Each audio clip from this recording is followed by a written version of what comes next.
Bon, ça brasse dans la région du Suroît. Mais oui, ça c'est mon point d'ancrage personnel et ça me fait toujours plaisir de vous donner des nouvelles de ma région. Mais là, vraiment, c'est des cas particuliers, vraiment aux antipodes.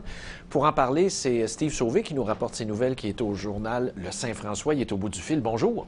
Bonjour, Stéphane, ça va bien? Ça va très bien. Toujours un plaisir de t'avoir, mon cher Steve, un amateur fini, même pire, un fan fini de lutte. Oui, effectivement. C'est bon, on peut voir ça sur Facebook. Bon, dis-moi donc, Steve, qu'est-ce qui arrive? On va commencer avec le feu à Ormstown. Le chef, lui, il est convaincu que le feu a pris à cause d'un compteur intelligent, là. Écoute, il y a eu un appel incendie à Ormstown dimanche, le 8 novembre. Oui. Il est environ 11h10, 23h10. OK. Les pompiers se présentent sur place. Moi, par la suite, je parle avec M. Stephen Knox, Oui. qui est le chef du département de sécurité incendie à Ormstown. Lorsqu'on demande la cause de l'incendie, M. Knox, il dit, moi, je suis catégorique, c'est le compteur intelligent qui s'est embrasé. Ah oui? C'est clair. Puis, est-ce qu'on le voit visuellement, là? Évidemment, je ne sais pas si on peut... J'imagine qu'il y aura une enquête, là. Il y a des photos qui ont été prises, là. Il y a des photos qui ont été prises. Malheureusement, l'ampleur de l'incendie, Stéphane, pour te juste imager là, les téléspectateurs, le compteur a fondu complètement. Complètement. Et c'est pourquoi, d'ailleurs, une des questions que M. Knox soulève, c'est qu'habituellement, quand il y a un feu et qu'un compteur intelligent est pointé du doigt. Okay. Hydro-Québec s'empresse, va chercher le compteur pour pouvoir faire les tests et tout ça. Oui. Dans l'heure suivant la fin de l'incendie, habituellement, le compteur n'est déjà plus sur place. Puis là, le compteur est toujours là. C'est un amas de ferraille. Il reste un peu de métal et c'est tout. Il n'y a plus rien à tirer de ce compteur. Le compteur était sur la maison ou détaché? Le compteur était sur la maison, installé depuis le mois de juin 2014. Okay. Et Hydro-Québec confirme. Il n'y a plus aucune trace du compteur. Mais M. Knox, lui, il me dit, j'ai vu les flammes, tout a parti du compteur intelligent et j'en suis certain. À ce moment-là, moi, mon travail consiste à voir avec Hydro-Québec. Et puis, qu'est-ce qu'ils ont dit? Parce que là, c'est de nature électrique, là. De toute évidence, ça semble ça, là. Ça semble être de nature électrique. Moi, j'ai parlé avec Mme Nathalie Vachon, qui est conseillère aux relations médias pour Hydro-Québec. Conseillère à la cassette.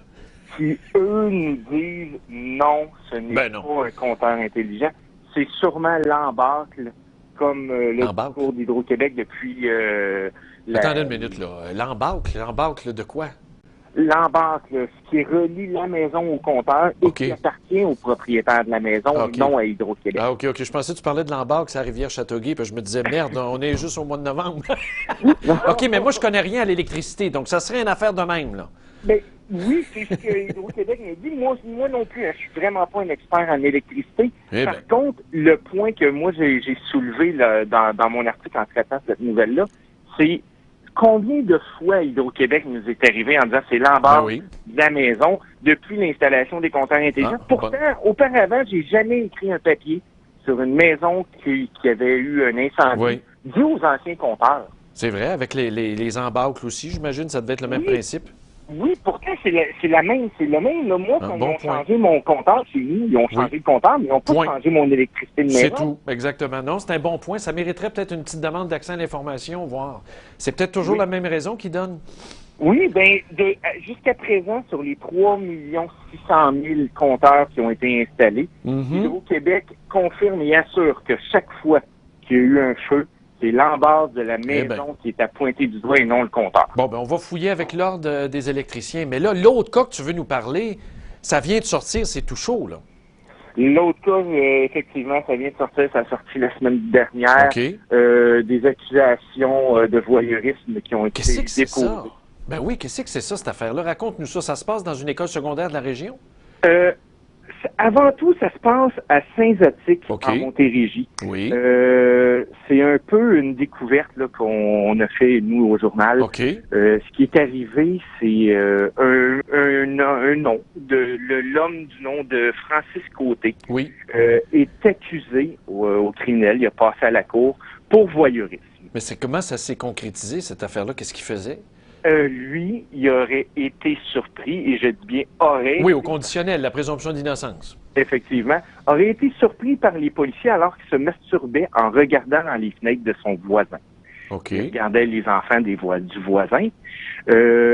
Là, nous, on se met à fouiller un peu qui est Francis Côté, voir s'il y a des antécédents et quoi que ce soit. Et on découvre que c'est un enseignant en mathématiques de niveau de secondaire 4 à l'école secondaire de Soulanges et que c'est le président du club aquatique pour enfants de Salaberry de Valleyfield. OK, donc c'est le président. Donc c'est pas, moi, comme je l'ai dit, je me suis trompé là, en introduction, c'est pas un professeur d'éducation physique de natation. C'est le président du club. Du club et dans sa fonction professionnelle, il est enseignant de mathématiques de niveau secondaire 3. OK. À l'école Soulanges. Quand j'ai appelé le club aquatique et la commission scolaire pour justifier, premièrement, êtes-vous au courant? Oui. Ni un ni l'autre n'était au courant des accusations qui avaient été déposées envers M. Côté. Wow. Le club aquatique, le soir même que je leur ai appris la nouvelle parce qu'ils n'étaient pas au courant, ont destitué de ses fonctions, M. Côté. Donc, le nettoyage a été fait là? Le nettoyage a été fait là. À la commission scolaire, le lendemain, il devait être rencontré. Quand j'ai parlé avec la responsable des communications de la commission scolaire des Trois-Lacs, monsieur était toujours en poste. Par contre, ce n'est pas arrivé dans l'exercice de ses fonctions, mais n'empêche que, oui, il y a la présomption d'innocence, mais... Oui, mais une suspension avec solde en attendant l'issue du procès, là, il me semble. C'est ce que nous, on pensait. Même que j'ai réussi à m'entretenir, moi, avec M. Côté. OK. Qui me dit, écoute, tu sors pas ça public. Moi, j'ai plaidé non coupable. Oui. J'ai le droit d'avoir la présomption d'innocence. Oui. Si tu sors ça, tu vas scraper ma vie, tu vas scraper ma famille. Écoute, c'est pas une nouvelle qui était évidente à traiter. Mais son dossier est public, là, qu'on se le dise bien franchement, là. Le dossier est public, ça a passé à la cour. Moi, je me suis entretenu avec les procureurs. Il a fallu qu'il y ait une plainte et qu'un procureur analyse le dossier avant, là. Oui, exact. Steve Sauvé, le petit journaliste, je me plais à m'appeler le petit journaliste de Salaberry de Valleyfield, n'a pas inventé cette nouvelle-là. Non, exactement. Puis, on serait surpris de voir tout ce qui se passe dans un palais de justice en une journée. On tomberait en bas de notre chaise. Moi, j'invite même des fois la population parce qu'il y a souvent des gens qui me disent « Coudonc, comment vous trouvez ça? » Primitif. Allez vous asseoir 1 heure au palais. Ah, ben oui, ou à l'appel du rôle. Mais écoutez, le jour où les palais de justice vont être au 21e siècle, au Québec, ça va être informatisé, ça va être sur l'Internet. On va voir toutes les causes en temps réel, là, le détail, les parties, qui est sur le rôle le matin. Mais là, on peut pas. Il faut que tu te déplaces. Alors, toi, tu t'es déplacé, Steve, là. Oui, moi, je me suis déplacé, je me suis en allé là, et là, on a vu cette nouvelle-là. Ouais. Puis on a commencé à gratter cette nouvelle-là en disant, voyons donc, le gars, c'est un enseignant et tout ça. Tu sais, il y a un côté moral aussi de l'histoire qui dit, comment ça se fait que la commission scolaire n'est pas au courant qu'une accusation aussi grave est portée envers un enseignant? C'est sûr que la vérification des antécédents, ça le dit, il faut que tu aies eu des antécédents, mais quand même, il est en contact avec des enfants dans sa job. Je peux pas croire qu'il n'y a pas un mécanisme entre la police... la couronne de divulgation. Là. Il est obligé de dire ce qu'il fait dans la vie, lui, quand il se fait arrêter, là, quand il comparaît. Là. Écoute, moi, je comprends pas que quand c'est justement quelqu'un a un antécédent, non, mais si lui, il n'y en avait pas. Mais il y a des accusations. Moi, je me fais arrêter. Oui. J'ai un casier. C'est clair. Moi, je me fais arrêter demain matin, c'est dans tous les journaux. Oui, effectivement. C'est sûr. Puis pourtant, là, tu sais, j'ai peut-être fait le fou sur la route, là, tu sais. Mais lui, par exemple, c'est ça qui est particulier. En tout cas. Mais là, on est au stade de la comparution. C'est fait, ça, les accusations. Alors là, est-ce qu'il t'a dit autre chose au téléphone? Écoute, lui, ce qu'il espérait beaucoup, l'individu, c'était que la nouvelle ne sorte pas publique. Ouais. Parce que, comme il m'expliquait, il dit, écoute, la semaine prochaine, c'est la rencontre des parents à l'école secondaire. Ça va être beau. Je vais avoir l'air de quoi? Puis là, est-ce qu'il est encore en poste, là, à l'heure où on se parle, là? Il n'y a pas honte? Moi, le vendredi dernier, quand j'ai réalisé une entrevue à 15 heures avec la commission scolaire, monsieur était encore en poste. OK. Moi, en tout cas, dans le sens avoir honte, à être gêné, là. Je veux dire, le ciel te tombe sur la tête, là, c'est public, là. C'est public. Je sais pas comment est-ce que, puis moi, il y a un côté moral que je me dis, est-ce que en ne publiant pas cette nouvelle-là, est-ce que j'aide la société dans mon travail? Non. Tout à coup, écoute, là, je spécule. Est-ce qu'il pourrait avoir d'autres accusations de portée? Est-ce que ça pourrait délier des langues? Est-ce que... Ça fait partie de mon travail. C'est parce que, évidemment, les gens vont faire le lien. Tout de suite, tu parles de masturbation, les gens vont faire le lien avec Joël Legendre. Mais j'aimerais souligner, Joël Legendre, Je veux pas être trop cru là, à midi, là, mais il est allé se masturber dans les arbres, dans le parc, là, puis il y avait juste des adultes, là. Il n'y avait pas d'enfants. Puis, venez pas me dire, mesdames et messieurs, que j'avais jamais vu quelqu'un en train de se masturber dans un parc, là. Sinon, vous sortez pas souvent, là. Mais là, on parle du gars qui était penché dans la fenêtre du voisin, là. C'est ça qui est allégué. Et écoute, quand les policiers ils font l'interception, c'est pas...